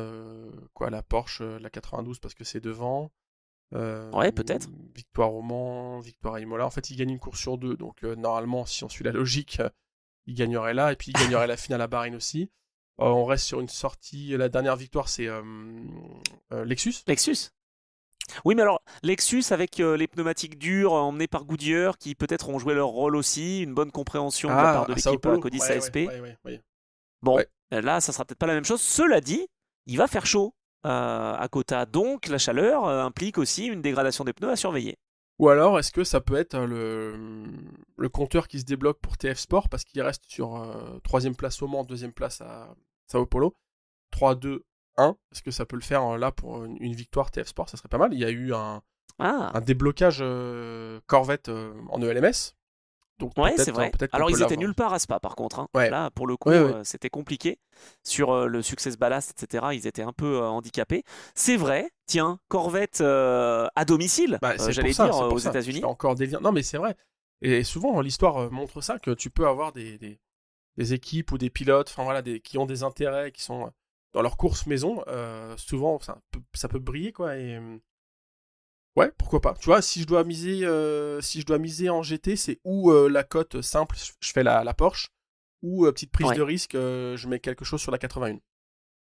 Ah, pas mal, effectivement. En tout cas, pas à Stone, je vois, hein, parce que peut-être que l'apport de Derek Debord n'est pas Ouais, idéal. C'est vrai que quand il y a eu Anthony McIntosh, un pilote bronze qui fait la différence, c'est vrai que c'est tout de suite encourageant et les résultats peuvent arriver. On va voir. En tout cas, Doudou Barrichello à domicile a été étincelant, évidemment. Son papa a été, d'ailleurs, ça fait partie des petites news qu'on voulait vous distiller, mais tout récent champion de NASCAR au Brésil. Il a décroché 2 titres en Stock Car Brésil. Il décroche un titre en NASCAR Brésil. On va le revoir arriver en WEC, Rubens Barrichello avec son fils Doudou, et peut-être son deuxième fils, Fefo, qui lui a plutôt pris la trajectoire monoplace pour l'instant, puisqu'il est en Formule 3, Fefo Barrichello. Donc tu vois, je me dis qu'un équipage Barrichello à terme au Mans, bah, c'est pas impossible, Un hein. équipage Barrichello. Bah oui, un peu comme Mansell. Ouais. Ouais. J'espère qu'ils iront plus loin. Ah oui, ça c'est sûr que c'était un premier tour qui s'est terminé On abruptement. dirait un film de Claude Lelouch. C'était un premier tour. Non, mais ouais, c'était deux, trois tours. Non, il y a quand même eu il n'a pas eu qu'un seul, si. Je crois qu'il n'y en a eu qu'un seul, Ouais. hein, pour Nigel. Bon. Bon, mais en tout cas, voilà, je voulais signaler quand même Barrichello, voilà, qui reste dans le bain, qui reste dans le match et qui aurait, je pense, une belle envie de partager cette passion avec ses 2 fils et de s'engager, alors soit en proto, soit en GT. Mais bah pourquoi pas, ça peut faire une belle histoire. Alors chez Lexus, on en a parlé pour le fait qu'il y ait eu une victoire au Brésil justement il y a quelques semaines de cela. Bon, bah il n'y aura pas Pechito Lopez, mais il y a le retour donc de Jack Hawksworth, qui lui connaît bien la voiture, qui connaît bien l'équipe aussi, qui avait participé d'ailleurs eh ben, aux 24 heures du Mans, les 2 dernières fois. Donc pourquoi pas. Bah, d'ailleurs, il avait remplacé, je crois, un pilote qui était blessé encore à vélo. C'était pas Barney Code qui s'était blessé. Ouais, ça me parle, C'est ça. pas possible. Ah, je crois que c'est ça. Donc Barney Code, c'est bon, il n'est pas blessé, contrairement à Mike Conway. Et donc bah, Hawksworth va être dans la 87 avec Clement Schmidt et Petru Umbrescu. Et dans la 78, eh ben Barnicot, Arnold Robin et Finn Gersitz. Donc pas de surprise. Bon, on a parlé de Lexus. On parle de Ford ou non, on passe sous silence? Qu'est-ce que tu veux dire de bien? Non, Je il y a sais eu. pas. Est-ce qu'il va y avoir une fiabilité déjà jusqu'à la fin? Ouais, c'est vrai qu'il y a de l'abandon. Euh, Oh là il y a là, de ouais. l'abandon en cascade, début de saison sur la 77, et puis abandon à Sao Paulo. Enfin, double abandon à Sao Paulo d'ailleurs, hein, Ah, c'est dur, hein. 77-88. Ouais, je vois pas trop dans quelle direction ça va. C'est marrant, c'est ça. Ce programme Ford, il est étonnant de. Il y a eu du podium aux 24 heures du Mans, Mais oui, mais c'est-à-dire que c'est en montagne russe, quoi. ouais, Dommage pour un constructeur américain. ouais, c'est pas faux. Mais non, mais surtout, c'est marrant, c'est très loin de l'épopée Ford GT. C'est moins étincelant, on va dire. Après, l'époque n'est pas la Ouais. même et il y a beaucoup plus de concurrents aussi. Je sais pas trop où ça va, et comme on l'avait dit avec Proton Compétition qui s'occupe de l'engagement, j'ai l'impression qu'on est sur un petit programme d'attente avant l'arrivée de Oui. la LMDH. Non, mais clairement, hein, je sens pas une ambition débordante de faire rouler la caisse, enfin de la faire gagner. Ce que je veux dire, c'est que le patron de Ford était très impliqué au départ. Ils ont beaucoup communiqué quand elle roulait à Sebring, tous les tests Bien sûr. d'endurance, etc., etc. J'ai l'impression qu'on est sur un produit d'appel très américano-américanisé. Le but, c'est aussi d'en vendre en version GT4, c'est de vendre des voitures de série, c'est de montrer que la Mustang, c'est la voiture voilà, qui fait toujours rêver, c'est la pony car ultime. Ça ferraille avec d'autres, avec des Ferrari, avec des machins, etc. Mais je sens pas le supplément de budget ou le supplément d'envie de les faire gagner. Je pense que déjà les regards sont tournés vers le programme Hypercar, clairement. Ouais, c'est vrai. Je crois aussi effectivement à cette théorie justement avec Ford. Mais bon, si ça gagne en LMGT3, ça peut être aussi un bon indicateur. C'est pas là-dessus qu'on se dirige, hein. C'est vrai que les Ford sont loin. Franchement, la meilleure placée, elle est 11e avec 25 points seulement, la 77, et l'autre est 14e. Donc, ouais, un peu compliqué Ouais, après, ouais, ouais. après ce double abandon. Mercedes, bah, ça fonctionne en ELMS, mais alors en WEC, c'est beaucoup plus compliqué. Mhm. On a BMW qui peut peut-être aussi tirer son épingle du jeu, pourquoi pas. En tout cas, il y a une revanche à prendre, hein, selon Vincent Voss, après bah, l'épreuve du Brésil, où ça a été compliqué. Ouais, puis le double abandon du Mans Bon, aussi. et le double abandon du Mans, en effet. Ah oui, ça c'est vrai que Ouais. ça leur a coûté un petit peu cher. Mais bon, voilà, ça arrive. Et puis McLaren, bah, McLaren sur la piste du début de saison au Qatar, c'était bien. Est-ce que à Kota, ça peut être la même chose? Alors, c'est pas un billard, hein, Kota, donc je sais pas si ça va être similaire. Mais c'est vrai qu'il marque pas de points là depuis de nombreuses courses. Ça fait depuis de quoi? Depuis Imola, si je dis pas de bêtises, que McLaren n'a pas marqué de points. Si, ils ont marqué des points au Brésil, mais enfin peu. Ouais, peu, il y avait une 9 place, mais 8-9, 8-9e. Mais ouais, et puis les Iron Dames, on les a pas évoqués, on les traite un petit peu à part parce que c'est l'équipage 100% féminin. Bah, c'est. Oui, mais parce que je les vois pas être au sommet à Kota, en fait. Ouais, Non, voilà, c'est c'est ça. vrai, je les ai pas évoqués. Non, mais il y avait une 4 place à Sao Paulo. Ah oui, Ça se ah bat non, quand mais même puis devant. attends, Célia Martin, elle attends, se battait. quatrième place. Ouais. Quatrième place, ça s'est joué à rien du Oui, oui, tout je dans sais. le dernier tour dépassé par Doudou Barrichello, hein. Ouais, ouais. Mais puis Célia Martin, elle fait une belle prestation, notamment. Mais est-ce que là, il y a quelque chose à aller viser? Ouais, je suis d'accord avec toi, je les vois un peu moins. Je les vois plus revenir dans le jeu, par exemple à Bahreïn, où elles ont déjà gagné d'ailleurs en WEC. Oui. Fuji, je sais pas, mais à Kota, je sens pas le truc, ouais. C'est pas que j'aimerais pas, attention, hein, je veux dire, ça peut être une bonne chose de les retrouver aux avant-postes. La Porsche, je pense qu'elle sera bien, mais non, je les vois juste pas se battre aux avant-postes. Je peux me tromper, hein, évidemment. Mais pourtant, Célia est vraiment en pleine progression. Elle le montre en ELMS à chaque fois. Elle ramène la voiture, un petit peu comme le faisait Sarah Bovy, justement, dans de bonnes positions, voire même en tête. Donc là, c'était plus à ce pas sur la stratégie que ça s'est mal goupillé.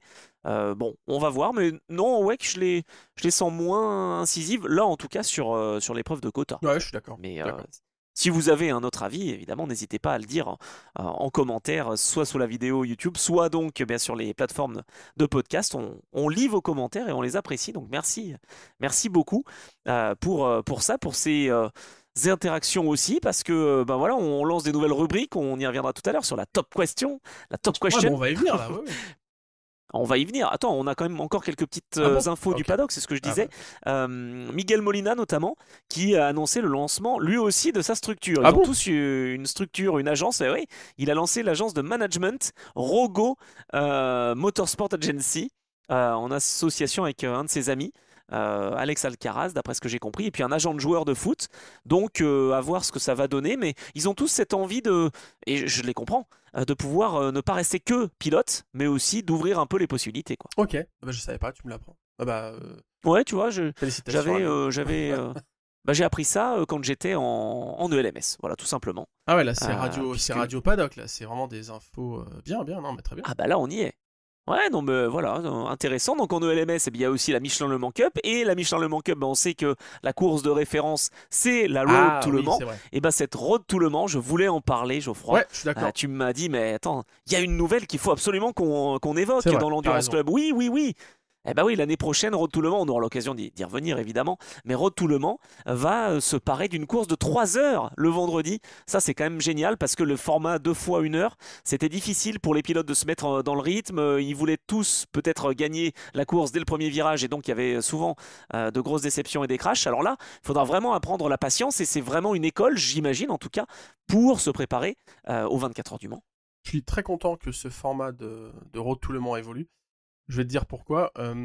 Road to Le Mans, c'est une course que j'aimais bien. Et là, ça fera 10 ans, c'est ça, hein? Oui, Ouais. tout à fait. On a fêté les 10 ans cette Ouais, année, et ça sera donc la 11e année. ouais. C'est une course que je regardais, que j'aimais bien. Et avec le temps, donc là vraiment, je parle de l'épreuve en levée de rideau des 24 heures du Mans, hein, Oui, qui avec le temps, j'ai moins regardé, sauf quand j'étais chargé de la couvrir parce que pendant les 24 heures du Mans, ça fait 10 ans que je travaille avec l'Automobile Club de l'Ouest en tant que rédacteur, donc on se répartit les rôles, suivi de la course, suivi des manches, support, etc. Donc ça m'est arrivé de couvrir le Road to Le Mans, je crois. Et puis que tu veux écouter les amis. Ouais, bien sûr. Donc voilà, donc je suivais, mais en fait, je trouve personnellement que c'était devenu une foire, mais incroyable. C'est-à-dire que on a eu un très bel exemple cette année d'ailleurs avec une petite bataille au premier virage, mais enfin bataille au point quoi. Oui, voilà. Et en fait, c'était devenu un peu une caricature. Alors attention, si vous nous écoutez, parce qu'on est écouté en haute sphère, hein, tu sais. On a des invités, d'ailleurs on a vu Pierre Fillon l'année dernière, donc attention, ce que je vais dire c'est mon avis personnel. Comment ça l'année dernière? Début de saison. Ouais, tu sais, le temps passe vite avec moi. Non mais ce que je dis c'est mon avis perso, hein, je parle pas au nom de la CO, mais moi je trouve que cette course, qui est une excellente idée, était devenue un peu une foire, au sens où sur 40 minutes ou 1 heure, tu dois tout prouver quoi. C'est-à-dire que t'es là, t'as une occasion de rouler sur le grand circuit des 24 heures du Mans, t'es jeune pilote, ou gentleman plus qui veut à terme faire les 24 heures du Mans. Et du coup, t'es couteau entre les dents, donc t'as beau avoir Eduardo Freitas ou tout le monde qui te dit la course se gagne pas au premier virage. Ouais, d'accord. Oui. Bon, peut-être au 3e, du coup, la chicane Daytona. Et en fait, on avait des passages de bœufs à la chicane Daytona où ça coupe dans tous les sens, ça va portière contre portière. En fait, c'est devenu, je trouve, une course de Porsche Cup, alors qu'on est quand même normalement dans ce qui se fait de... C'est le sommet de la... Enfin, c'est pas le sommet, mais c'est une très bonne étape de la pyramide de l'endurance qui doit mener aux 24 heures du Mans. Et donc non, on ne doit pas être du tout dans ça. Au contraire, on doit être dans une course qui, je le crois, doit amener à l'excellence et montrer ce qui se fait de mieux, mais ne pas être en piste avec du contact, un peu de violence. Enfin, tu vois ce que je veux dire? Et je pense que là, en rebasculant sur un format de 3 heures, on remet l'église au milieu du village, comme on dit. Alors, oui. Pour moi, ça va vraiment redire, c'est une course d'endurance. Je te dirais ça serait une course de GT World, machin, de 3 heures, je te dis, c'est du sprint 3 heures. Là, au Mans, 3 heures sur le grand circuit, ça va vraiment redire, ok, vous êtes là les gars pour ensuite faire une saison en ELMS, WEC, 24 heures du Mans, etc. On a 3 heures, donc arrêtez de faire les cons au premier tour. Et arrêtez de vous battre portière contre portière, à prendre des risques, vraiment à vous mettre en danger. On a 3 heures, montrez ce que vous savez faire. Et je pense que ça va être vraiment... Non mais ça je suis d'accord. Mais l'avantage d'avoir 2 courses d'1 heure, c'était aussi que les pilotes qui n'avaient pas eu l'occasion de rouler dans la première course pouvaient rouler dans la deuxième et se montrer au premier relais. Donc, tu vois, c'est tout l'un ou tout l'autre. Là, on a eu cette nouvelle catégorisation cette année, et je la trouve bien, LMP3, LMP3 Pro-Am. Donc ça, c'était la catégorie LMP3 à l'époque. Maintenant, on est LMP3 avec des jeunes pilotes finalement qui sont classés Silver et qui ont l'occasion de pouvoir se montrer. Moi, j'ai quand même peur parce que il y aura potentiellement des abandons dès le premier tour, si tu veux, parce que c'est pas que les pilotes gentlemen veulent absolument montrer ce dont ils sont capables de faire, il y a un peu de ça, mais c'est aussi une mauvaise maîtrise, ça peut arriver, je veux dire, enfin, à un moment donné, elles sont pas faciles à emmener ces LMP3, enfin c'est des voitures de course quoi, donc à un moment on n'est pas en balade non plus, donc j'ai une crainte, c'est que voilà, même si la course fait 3 heures, et je suis d'accord avec toi, je trouve que c'est un bon signal qui est envoyé, j'ai une crainte, c'est qu'on voit 2, 3, 4, 5 équipages déçus d'abandonner peut-être au premier tour, donc est-ce qu'il n'y aurait pas des possibilités, alors là tu vas me dire que c'est contre-productif et c'est contre la course, mais dans un premier tour, de mettre peut-être des phases de slow zone, j'en sais rien, à telle chicane, à telle... Non? Tu veux pas un drapeau jaune permanent? Je veux avoir un maximum de contingent. Voilà. Mais c'est la course en fait. Je sais. Ah non. On a vu des figures au 24 heures, enfin sur le grand circuit des 24 heures. Mais oui, heures. mais c'est justement là où il faut se dire, on va arrêter de mettre un gentleman qui a rien dans la tête dans la voiture et on va essayer de se battre et de trouver un budge avec quelqu'un qui a... Non mais moi je pense que le fait de basculer sur un format de 3 heures, tu peux pas... comment dire?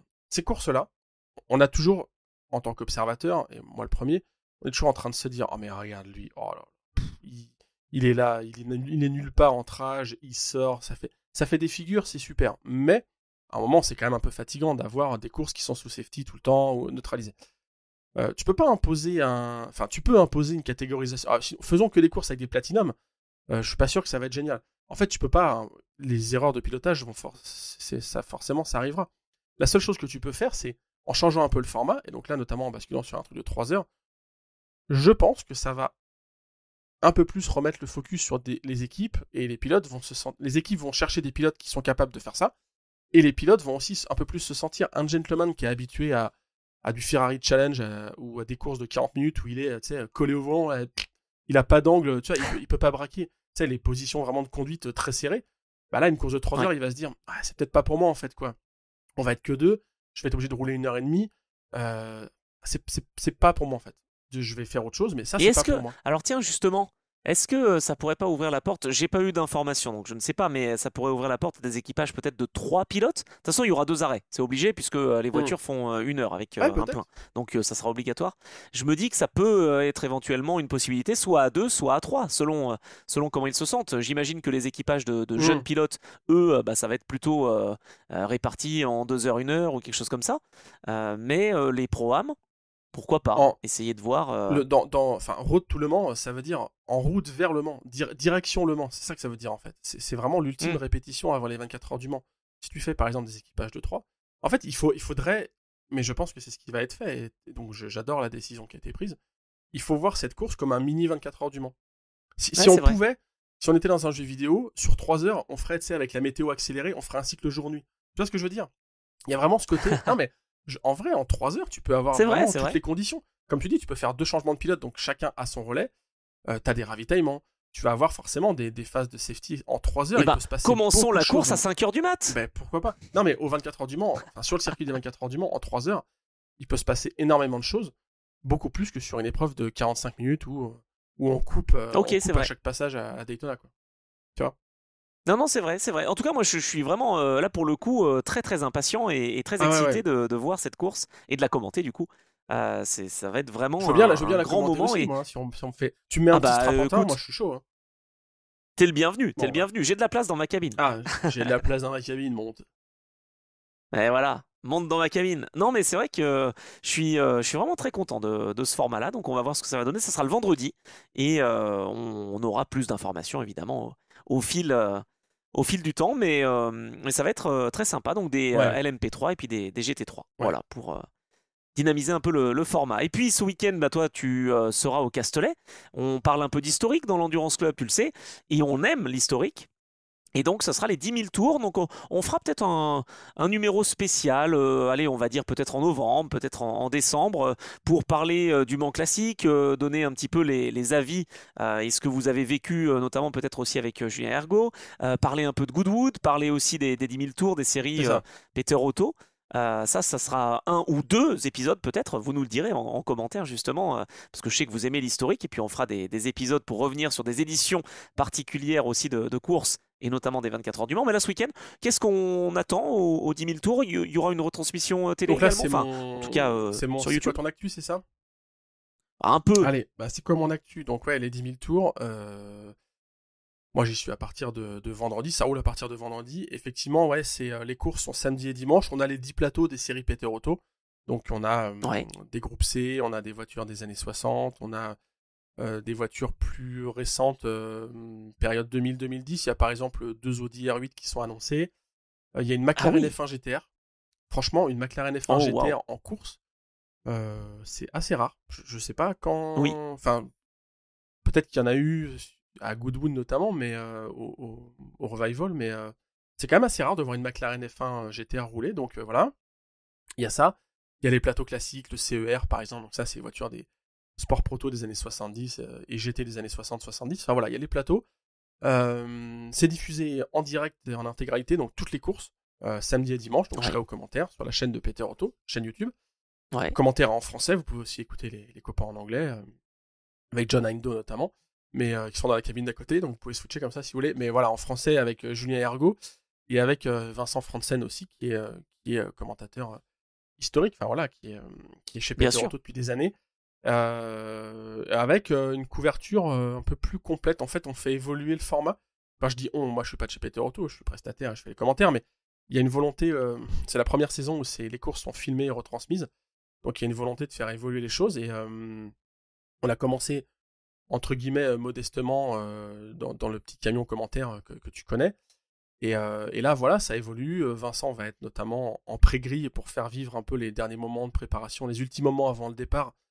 Et notamment, je pense que ça sera le cas avec la course de 60s, qui est un peu le grand moment du week-end le samedi soir, parce que c'est une course en partie de nuit, qui dure 2 heures. C'est incroyable avec des Ferrari qui se battent contre des Jaguar type, des Cobra Daytona. Enfin, c'est vraiment un très bon moment. Donc voilà, il sera en très gris. On espère que la météo sera meilleure qu'à Imola, parce que mes pauvres, c'était compliqué. C'est ça. Donc voilà, il sera aussi dans les stands pour nous récupérer des réactions. Enfin voilà, ça va être assez vivant, je pense, en termes de live. Donc voilà, la couverture évolue. Et puis, donc ça, c'est l'actu direct. Et puis, Classic Media, donc l'agence dans laquelle je bosse avec Julien Ergo, on a aussi, on sera aussi présent. J'anticipe, ça sera la semaine d'après, les 13 et 14, Goodwood Revival. Les commentaires, commentaires, pareil, en français. Donc, comme Goodwood Festival of Speed en juillet, là, en fait, ils nous font confiance pour la version Revival, où ce sont des courses. Là, on est sur le circuit de Goodwood, on n'est plus dans la propriété. On est vraiment sur une piste historique, incroyable. Donc, voilà, la brochette de commentaires, ça sera sans moi, parce que j'ai d'autres j'ai d'autres projets ce week-end-là. Ça sera sans moi, donc ça sera Julien Ergo, Pierre-Yves Rion, qui était déjà là pour Goodwood. Et ce sera Vincent Franzen qui sera le lead, on va dire, qui sera un peu le commentateur principal. Voilà. Parce que ça, c'est un événement. Moi, je l'ai commenté pendant 3 saisons consécutives ou 3 éditions consécutives sur Motors TV. Je peux te dire que le Revival, c'est incroyable. Tu vois Tom Christensen avec une Jaguar qui est prêt à donner des coups de porte à Emmanuel Piro ou à André Lauterer sur des voitures qui valent des millions. C'est magnifique. Et puis après, tu as du Max Chilton sur une Cortina Lotus complètement en travers. Il sera aux 10 000 tours, c'est pour ça que je fais le parallèle. Mais non, c'est vrai que c'est incroyable. Le Goodwood, c'est vraiment top. Donc voilà. Donc si vous voulez de l'historique, c'est là que ça se passe, quoi. 10 000 tours ce week-end. Vous pouvez venir aussi dans le sud de la France. C'est le Ricard, c'est facilement accessible et les paddocks sont ouverts. Enfin, vraiment, il y a une super ambiance. Et puis après, Goodwood le week-end d'après, sans moi, mais voilà, aux commentaires en français. Toujours un truc sympa à regarder et à écouter quand le week-end, quoi. Là, il faudra loucher parce que là, ce week-end-là, je serai à Silverstone pour le LMS, donc il faudra mettre 2 écrans pour écouter le Revival et puis déjà, et le LMS. Déjà ce week-end, il faut loucher parce qu'il y a le WEC aussi. Ah oui, t'as raison. C'est vrai on en parle depuis une heure. Attends. Non, le WEC, oui, c'est vrai qu'on fait une preview sur Austin. Ah mince, attends, mais on parlait de quoi depuis tout à l'heure? Oui, mais ça sera en décalé. C'est à partir de 19h30, donc dimanche soir. Donc ça va. Le WEC est à partir de 19h30 le dimanche? Ou 19h. Ouais, 19h dimanche. Ah, donc moi je raccroche le casque et je peux me faire la course. Ah, c'est top. Et t'es prêt à te brancher. Effectivement, tu te branches sur l'application officielle. Allez, ce que tu veux. Dans ma petite chambre à Aubagne, je vais regarder ça. Eh ben voilà, tu vois, c'est pas mal. Bon, en tout cas, ça va être un gros week-end. Moi, ce sera plutôt monoplace. Je reprends du service pour la Formule 2, Formule 3, puisque ça sera la grande finale de la F3 à Monza. Alors le titre est déjà joué, mais les affrontements seront là, et ça on en est sûr. Et puis la Formule 2, évidemment, on va voir ce que ça va donner aussi. Donc voilà, ça c'est sur Canal. Et puis j'aurai l'occasion de commenter, comme j'ai fait ce week-end, commenter en compagnie d'Emmanuel Moine, le Grand Prix de Formule 1 sur... Ouais, c'est pole position, ça s'appelle. Et on commente ça, voilà, en format radio, j'allais dire. Moi, j'ai toujours rêvé de faire de la radio. Donc voilà, on commente, on interagit avec le chat. Donc voilà, n'hésitez pas à aller faire un petit tour sur les réseaux. Grand Prix en direct, commenté. Voilà, vous devez taper ça et normalement, vous trouvez. Et c'était un plaisir parce que j'ai commenté un podium d'Isaac Hadjar. Donc ça, c'est pas tous les jours non plus. Et là, la semaine prochaine, voilà, de nouveau au rendez-vous. Donc ça va être... très sympathique justement et j'en suis content, voilà, avant de découvrir la semaine d'après Silverstone pour la première fois en vrai dans le cadre de l'ELMS. Tu vas prendre ton petit baluchon et tu vas aller en Angleterre. Tu vas voir, ça roule de l'autre côté là-bas. Ah ouais. Tendu. Oh mince, aïe aïe aïe, faut que je me prépare. Du coup, on fait une transition sur notre jeu top position alors. Oui. Exactement, parce que tu vois, mon actu, généralement, je te parle de trajectoire. Alors d'ailleurs, tiens, je vais t'en parler parce que j'ai oublié de t'en parler. Mais non, si, je te le dis. Ouais, vas-y. Parce que c'est la rentrée. Il y a eu un épisode quand même en été. Je suis pas resté complètement inactif. Il y en a même eu 2. D'ailleurs, un sur Henri Pescarolo, qui a été d'ailleurs la source de la top question que nous allons évoquer tout à l'heure. Et également sur Gwenaël Delomier. Et ben là, c'est Pierre Van Vliet. Je sais pas si tu l'avais la semaine dernière quand je te disais. C'est quelqu'un qui a commenté beaucoup la Formule 1, une des voix, etc. historique. T'aurais parié sur Pierre Van Vliet ou pas? Non, c'est vrai. Bon ben voilà, ben, c'est Pierre qui me raconte ses souvenirs et il est exceptionnel. Voilà, il est adorable, c'est fantastique, il est superbe. Franchement, c'est un épisode que j'ai hâte de vous faire écouter et découvrir dans le cadre de Trajectoire à partir de la fin de semaine, enfin milieu de semaine, mercredi ou jeudi. L'épisode sur Pierre Van Vliet va donc arriver et j'en suis ravi. Et donc, le sujet de la top question de la semaine dernière, eh bien, tu l'as pioché en écoutant l'épisode sur Henri Pescarolo de Trajectoire. Alors, quel était-il ce sujet et quelle était-elle la question La justement? question, C'était ouais. en 66, quel pilote Quel pilote de a fait ses légende, débuts? ouais, je crois que j'avais dit quel pilote de légende a fait ses débuts 24 heures du Mans. Et donc, j'avais Henri Pescarolo en tête, donc bravo à ceux qui l'ont Ouais. trouvé. Et ce qui est marrant, Ce c'est qui que est dans vrai, les bravo, commentaires, on a eu plusieurs ouais, réponses. dans les commentaires, Ouais. on a vu Jackie X. Et là, je me suis dit, ok. Effectivement, en allant vérifier, j'ai pas le palmarès de Jackie X au complet dans ma tête, hein. Mais en allant vérifier, effectivement, Jackie X et Henri Pescarolo ont débuté au 24 heures du Mans la même année. Donc, bah, C'est incroyable. parfait. Non, mais j'avais pas fait le lien. C'est quand même assez compliqué de. Tu vois, Alors déjà, c'était. ils commencent la même année, donc déjà ça c'est incroyable. Et surtout c'est l'année 66, l'année mythique. Alors, Quoi. année mythique, évidemment, première victoire Ford. Année aussi, j'aime bien le rappeler, mais où la première Porsche 911 a roulé au Mans, 66. Oui. Enfin, tu vois, c'est une année assez. Il n'y a pas que ce duel Ford-Ferrari et tout ce souvenir qu'on a autour de cette victoire, mais ouais, ça m'a. C'est ce que j'ai dit dans les commentaires, ça m'inspire des articles. Enfin, déjà, ça va me nourrir pour les commentaires et notamment vu que j'interviens sur l'historique. Voilà, on est toujours en train de, comme ça, de chercher des passerelles avec le passé. Mais le fait qu'ils aient roulé, enfin qu'ils aient débuté tous les deux au 24 heures du Mans la même année, je trouve ça incroyable. Parce qu'ils ont quand même des parcours Ouais, je suis assez liés, quoi. Ah bah Tous les deux. complètement. Donc voilà.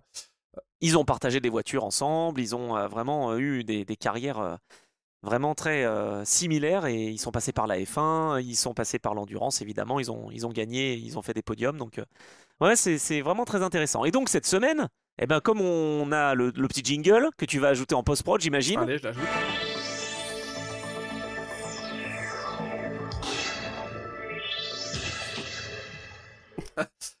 Du coup, une nouvelle question, c'est ça. Exactement. C'est le moment de la top question. La question. Ah, j'adore, ça nous rappelle vraiment. Non, mais c'est génial hein, ton idée. Hein. La question C'est, de la semaine, c'est on va partir sur l'époque des groupes C. Et sur la Ouais, de première, l'historique. Bah oui. première saison de groupe C, donc c'est 1982. Ça a été compliqué au début parce qu'il y avait peu de constructeurs qui avaient en fait des voitures adaptées à la réglementation groupe C. C'était des voitures, vous savez, qui doivent être fermées, etc. Donc, en fait, au début, on a eu des groupes 5, groupe 6, enfin, bref, il n'y avait pas un plateau ultra fourni. La question, c'est, lors de la première manche du championnat du monde des voitures de sport en 1982 à Monza, Henri Pescarolo gagne notamment sur une Rondo M382, donc c'est Rondo qui est le premier constructeur vainqueur de l'ère des groupes C. Bravo. Porsche ne gagne pas, et notamment, il y a une voiture qui est disqualifiée. Pour quel motif? Voilà. Ah, voilà la question. intéressant. Donc, n'hésitez pas à faire appel à vos connaissances si vous l'avez. Là, franchement, c'est ultra pointard si vous l'avez. Par contre, Google est votre ami. Vous pouvez aussi chercher ouais, sur voilà, Internet. j'allais dire Google est votre ami et vous pouvez chercher championnat du monde des voitures de sport 1982. Il y aura peut-être la réponse sur un site qui s'appelle groupec.fr. Voilà. C'est ce que j'allais dire. Moi, je connais groupec.fr. Voilà. Après. Mais en tout cas, c'est vrai que bah, c'est assez intéressant de pouvoir donc comme ça un peu confronter nos connaissances et challenger voilà nos amis auditeurs, poditeurs et fans de l'Endurance Club tout simplement. Donc voilà, on a essayé d'être complet là aussi encore une fois sur cette preview des 6 heures d'Austin. Donc rendez-vous ce dimanche hein, justement pour cette 6e manche de l'année. Ah, il reste plus beaucoup d'épreuves, hein. Il reste Austin, il restera Fuji et donc la finale à Bahreïn pour savoir si donc Toyota montera sur le podium. Exactement. C'est ça la grande question. Mais bon, on Eh a oui. là c'est la rentrée, c'était la rentrée d'ailleurs ce matin. Mais on a une belle dernière partie d'année qui se dessine entre, comme tu dis, le WEC, le LMS qui est loin d'être terminé, et puis il y a aussi, Oh oui. je me projette loin, mais il y a aussi l'Asian Le Mans Series qui arrive, il y a des manches en 2025. Hein. C'est Le vrai. calendrier il est C'est vrai. 2025-26, donc ça commence en décembre, donc ça promet une belle fin d'année. Oh, c'est clair. Et puis en IMSA, il reste 2 courses d'endurance longues avec toutes les catégories à Indianapolis et à Petit-Le-Mans. Donc voilà, c'est loin d'être terminé cette saison et on en est ravis. Et d'ailleurs, bah, voilà, pour le bien de l'Endurance Club également, parce qu'on aura des sujets à vous proposer, mesdames et messieurs. Et ça va être génial. La semaine prochaine, évidemment, on reviendra sur ce qui s'est passé en WEC à Austin. Donc pour un débrief complet de cette 6e manche de la saison Et 2025. En tout cas, vous le attends, savez. juste avant, parce Oui. que tu vois, je voulais t'en parler tout à l'heure, mais là, maintenant que je te tiens, de toute façon, je suis à la Ah, bourre, donc peu importe. bien Juste sûr. 3 minutes, mais quel est ton avis, toi, ton positionnement sur les acronymes? Parce que tu vois, tu parles d'Austin. Tout à l'heure, tu as dit quota, et je déteste. Oui. Je déteste cet acronyme-là. C'est comme Circuit of the Ouais, je sais, America. mais c'est comme le VIR ou le CTMP ou le SIC, Shanghai International Circuit. Il y en a que j'utilise pas, tu Ah vois. oui. Il y a des acronymes que j'utilise, hein. Le WEC, je parle pas tout le temps du championnat du monde d'endurance de la FIA, mais le quota, t'aimes bien le quota? Ouais. Je sais pas si j'aime bien, mais en tout cas, c'est vrai que ça permet une façon de désigner un même circuit Ouais. de différentes Ça voilà, roule à appellations. quota, ça Je roule trouve à ça quota assez ce week-end intéressant. en GT World Challenge America, quoi. Ça, c'est ça.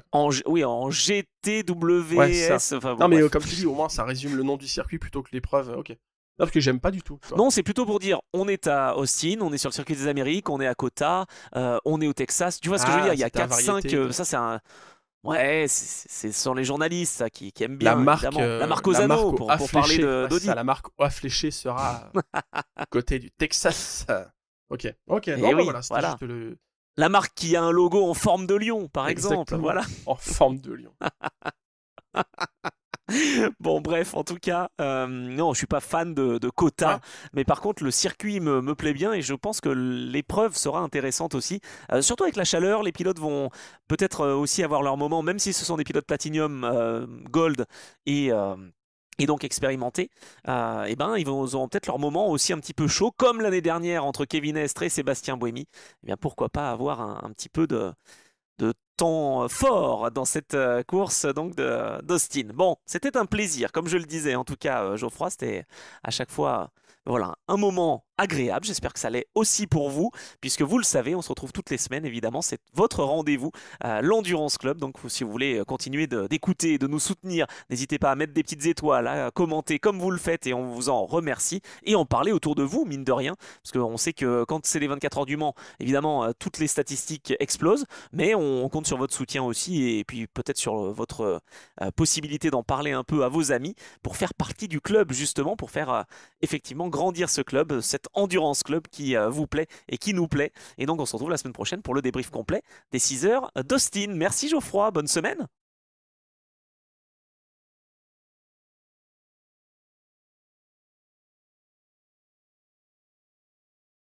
Plein de choses à débriefer et puis peut-être de l'épisode de trajectoire sur Pierre Van Vliet. Voilà. Bref, en tout cas, j'espère que tu seras revenu tout bronzé du Castellet après l'épreuve que tu vas couvrir ce week-end. Très très bonne semaine, très bonne journée, soirée quand vous écoutez ce podcast et à très vite donc pour de nouvelles aventures dès la semaine prochaine. Salut!